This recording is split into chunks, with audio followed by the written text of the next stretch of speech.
Well, hello, everyone. We're at our appointed start time, so we'll go on ahead and get started. Thank you for joining us for another one of these Jesus Cares webinars. Let's begin with prayer, and then we'll get into introductions and where we're going this evening. We pray.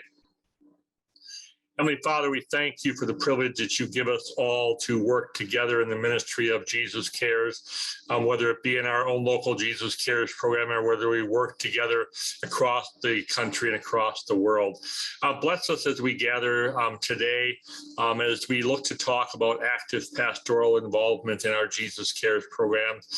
Bless our pastors as they seek to serve in their Jesus Cares program, that they may be a blessing to those who volunteer and to those who serve, that all may be done to the praise and glory of your name. We ask it in your name, O Jesus. Amen.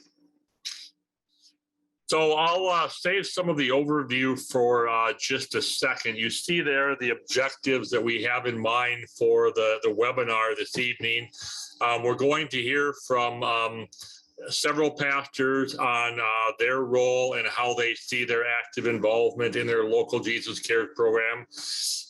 One of the things that we would like you to take away from this is how your pastor can strengthen your program and connect it to your congregation, and then identify some of those ways that if your pastor is not on, that you might be able to share with him.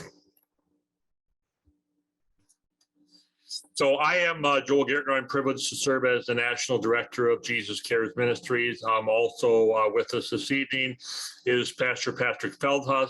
He serves as our Jesus Cares Coordinator in Minnesota and South Dakota, as well as chaplain at our Hope Residence in Belle Plaine.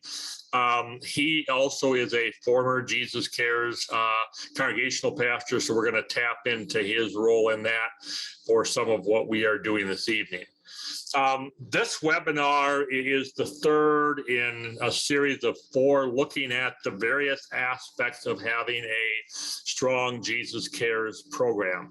We've already looked at congregational involvement and heard from a number of Jesus Cares program leaders there. We talked about having a strong volunteer corps and heard from some good volunteers there.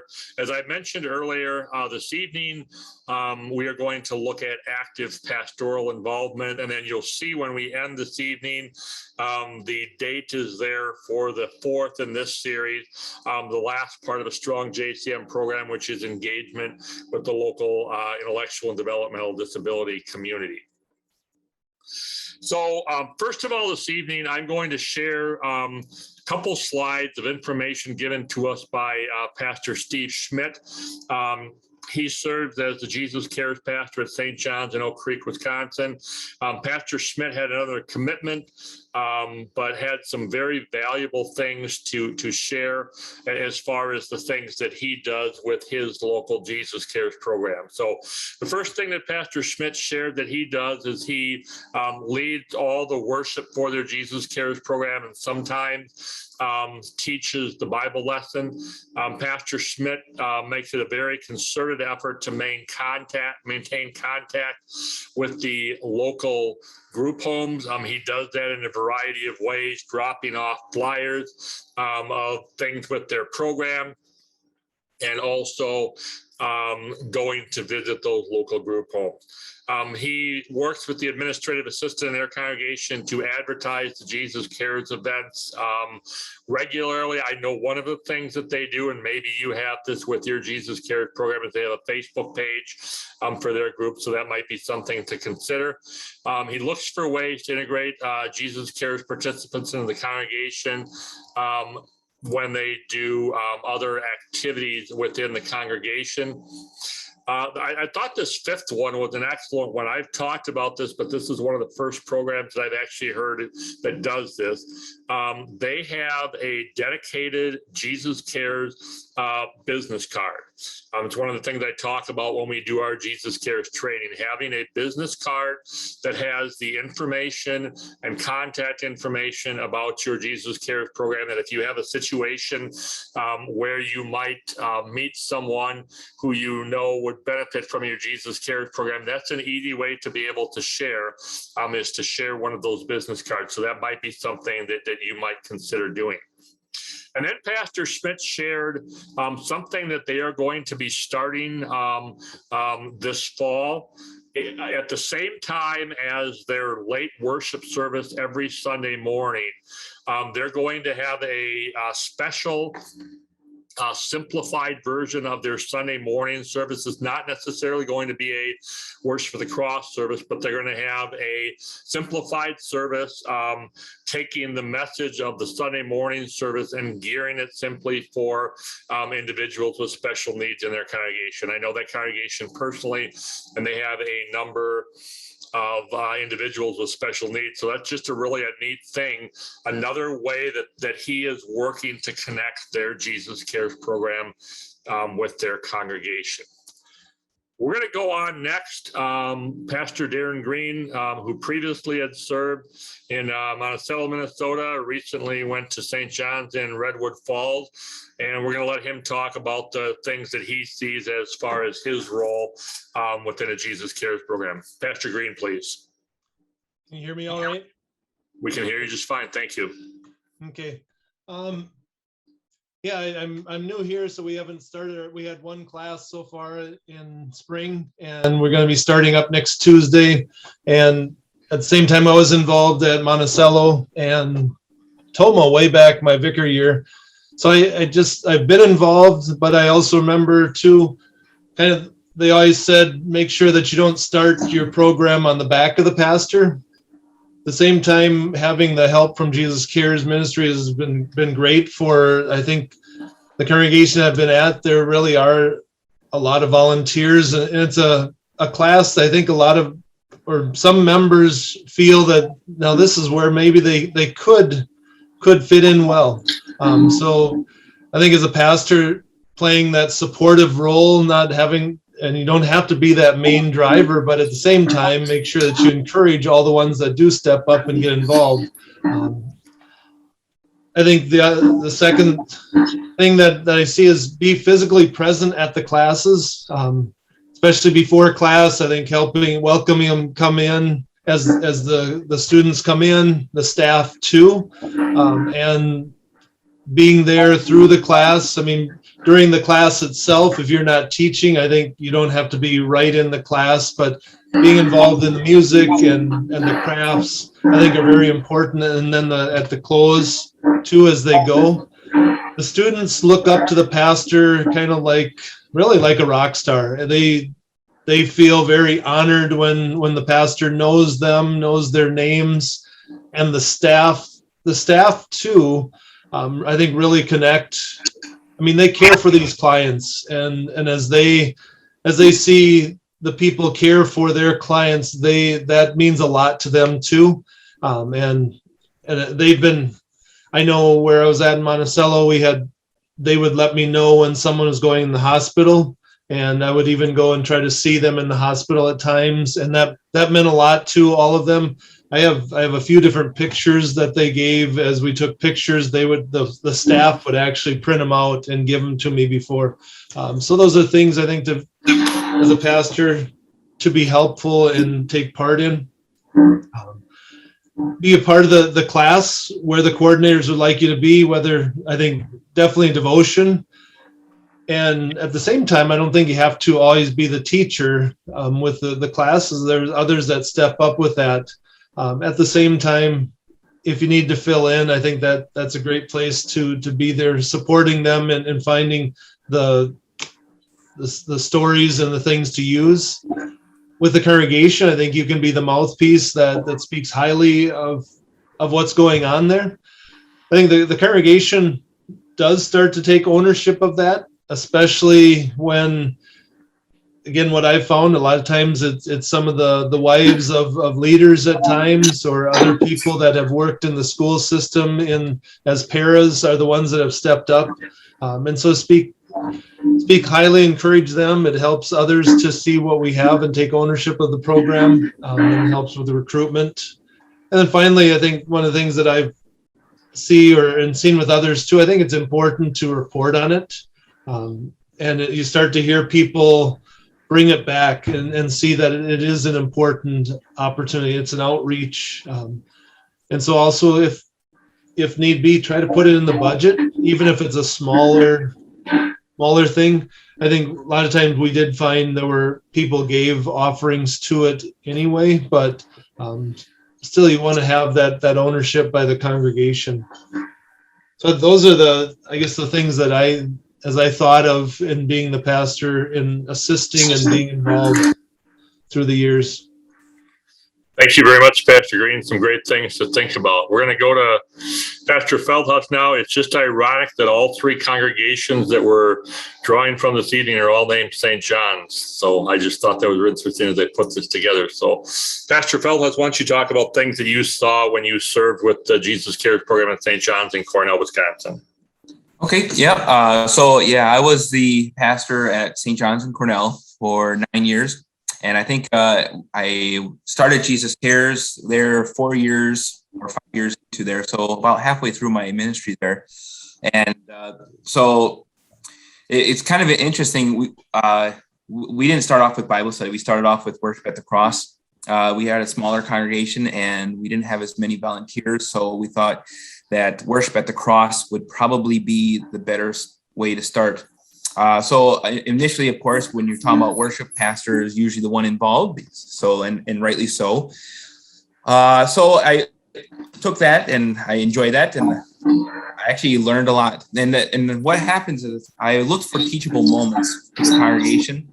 So I was able to show and teach the congregation that it's okay to do things a little bit different. They were an older congregation, like I said, so they were a little bit stuck in their ways, but they got to see something unique happen, and that actually opened their eyes to the idea that, just because we do it one way all the time doesn't mean we have to do it that way every time. So it was definitely a teachable moment for the congregation to see opportunities that might come up when you do maybe switch up things a little bit. And I, as a creature of habit myself, I like my worship too. So it was actually something for me to learn how to get out of my comfort zone and do things a little bit differently. But then I got to see the results from it, not only in the congregation as they then started to get involved and also reach out to community and special needs community, especially. And when they did come to worship, no one gave them any weird looks. They actually were very welcoming. When my wife started working for a group home just outside of Cornell, she was able to bridge that gap and have them come to our regular worship. I don't think they ever came. They came to a couple times to worship at the cross, but they wanted to come on Sunday mornings. So the congregation was learning, again, looking for those teachable moments for the congregation to be inclusive, welcoming. Jesus Cares was definitely that for the congregation, and that was a way for, as a pastor, I was able to lean on that to help teach them how to be compassionate, how to be welcoming, much like what Jesus did throughout his ministry with people in special circumstances. But then the opportunities, education for pastors. I have to admit, I am terrified of making up prayers. I like the book prayers. I like looking at a prayer, reading the prayer. It's all nice, and because that scares me when I have to come up with something in my mind and pray for it. It terrified me. Jesus Cares, and especially worship at the cross, we gave opportunity for requests. I had to learn to come up with prayers on the spot. And that was a great learning tool for me. And I think if it wasn't for Jesus Cares, I would still be stuck just reading prayers on my own, written prayers, and not getting out of my comfort zone and actually learning how to pray for specific things at a specific time. And one thing you will all learn, and that's if you have a pastor who's new to this, tell them you're going to learn how to do things that you might be not comfortable with, but it's going to open your eyes.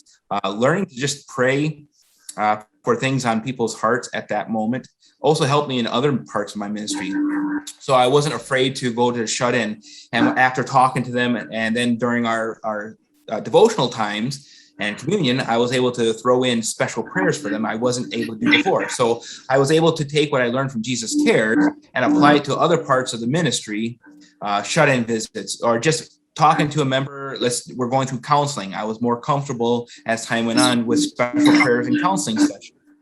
So these are opportunities for education for pastors, and I'm still learning. and I just find that fantastic. Maybe we have to emphasize that a little bit more for our pastors, that part of our continuing education is doing these kind of things, is doing things that we may not be always comfortable with, but just going ahead and doing it, it helps with our learning, and we can apply it to other parts of our ministry.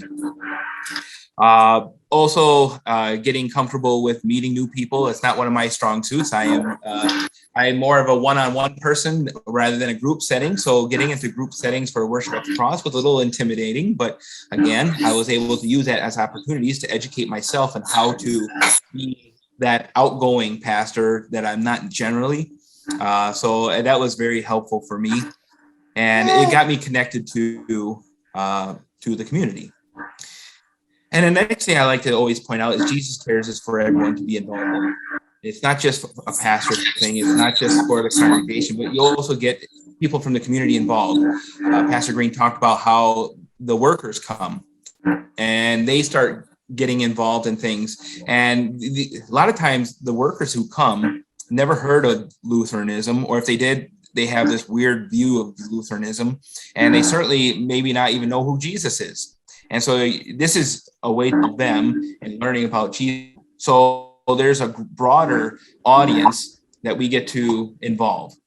And that should be exciting for all pastors, and especially using Jesus Cares as a way to see how to approach people on a one-on-one level in these worship at the cross or Bible study or new friends, wherever you are serving. It helps with outreach and evangelism and getting other people involved.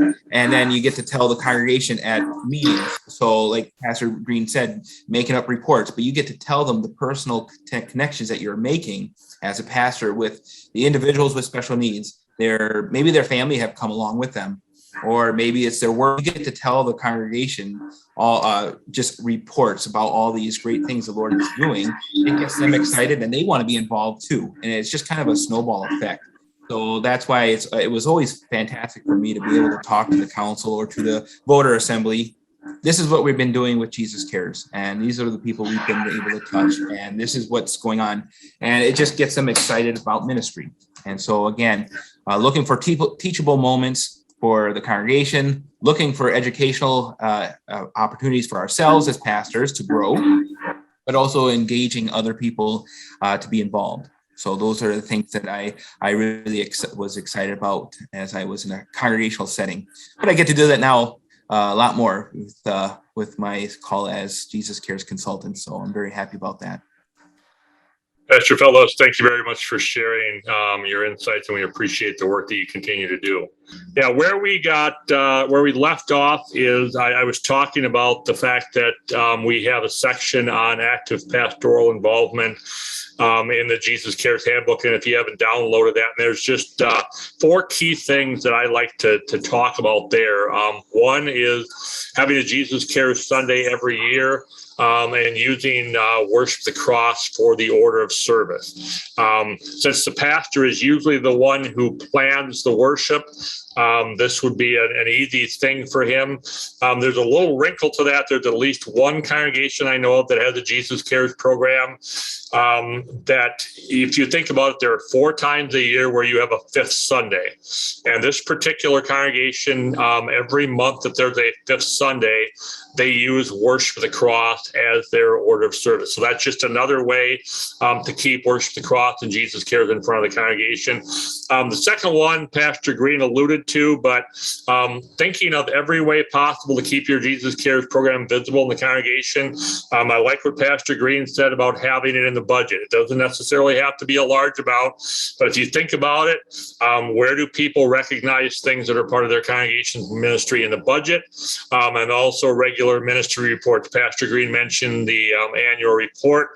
I go to many of our Jesus Cares programs, and they have a bulletin board somewhere in the church where they highlight things. So just any way that you can to keep it visible, making sure, this may seem like a simple one, But making sure that your Jesus Cares program is done on a monthly church calendar. Think about how much people check the monthly church calendar for various things. And then sort of what Pastor Schmidt talked about, and this will lead into the next webinar, connecting with the local IDD community, but find ways to make connections with the local special needs community outside of your JCM program. So it's one thing to be involved with the special needs community with your JCM program, but finding other ways. One of the things we talk about with Jesus Cares training is, could you be a volunteer with Special Olympics or some of the other nationwide programs, just to make those connections? I'm sure that many pastors also find ways, just when they're out in the community, they may interact with individuals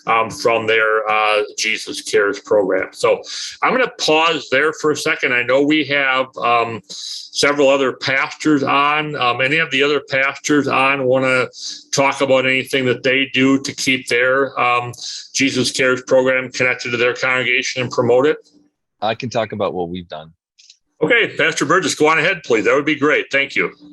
So we have opened it up also to our preschool parents with young kids, and they have we have some preschool parents and kindergarten parents who have kids with special needs, but it has really been eye-opening for some of the other parents that don't have kids with special needs, that just wanted an introduction to the church and an introduction to what we do. I was surprised about that, but we've then now purposely started promoting our JCM to our school parents as often as we can. So I'm usually out there. I do the little business card thing as well, talking to the parents, especially those that with kids with special needs, but also all of them as they come in to drop off or pick up. And then as far as in the congregation, we have a special report given to all of our council meetings, all of our open forums, our voters' assemblies, given by me to encourage the leaders to be a part of this program. I'm very active in the program already. I do all the devotions. We have people that do the music and do the service, but I have a hard time giving up the devotions because I enjoy it. So yeah, we're trying to get it. I'm trying to get it put on a budget line item. I haven't been able to quite get my council to do that yet, but working on that one. And we've had one JCM Sunday, and we need to probably get a couple more scheduled for the near future, just to put it in front of the congregation at large once more. Pastor Burgess, thank you very much for your input. Any of the other pastors who are on want to share anything, or any of the JCM program leaders see something else that your pastor does that really helps promote your Jesus Cares program? So I'll share something from Zion and Olivia. I haven't been here long, but one thing that our Jesus Cares program does that I think is really good is the Christmas program that we do. And that's just an idea to throw out there. I think our Christmas program is probably our best attended service of the entire year. That's specifically a Jesus Cares Christmas program. And that usually has its own day and is very well attended. And our congregation knows very well that it's a great service that everyone likes to come to too. So that's just another thing that I wasn't sure if I heard before. So I thought I'd share that too. Really good way to invite community members there too, because all the Jesus Cares, they're telling everyone, come to our Christmas program and see what we have together. So. Pastor Horn, thank you for sharing that. I can say from experience, I've been to that, and the church is packed. Yeah, so that's a great thing. So thank you for that's another great way to really connect the community and a role that the pastor can have and everything else like that. So any other comments? I'm going to move to the next thing here. We've sort of talked about what's been successful or helpful that you've seen your JCM pastor do. Anything else that anybody wants to comment on as far as their pastor's role. I think we all recognize the key role that the pastor has. I think Pastor Feldhus touched on it, that sometimes the pastor may be a little bit hesitant to do it. This is just a key leadership role for a pastor in the congregation's overall ministry. And then, like we said, the fourth in the series of what makes a good JCM program, engagement with the local IDD community. That webinar is scheduled for Tuesday, November 30th. If you look at it, we do these once a quarter.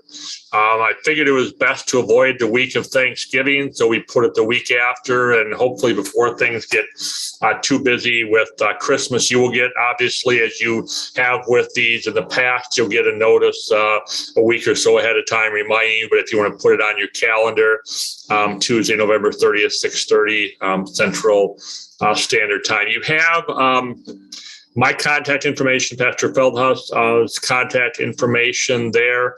If you would like to reach out to any of the other pastors who shared things, just feel free to email me, and I can certainly get you their contact information. So thank you again for joining us for this webinar. Continued blessings with your Jesus Cares program. Thank you.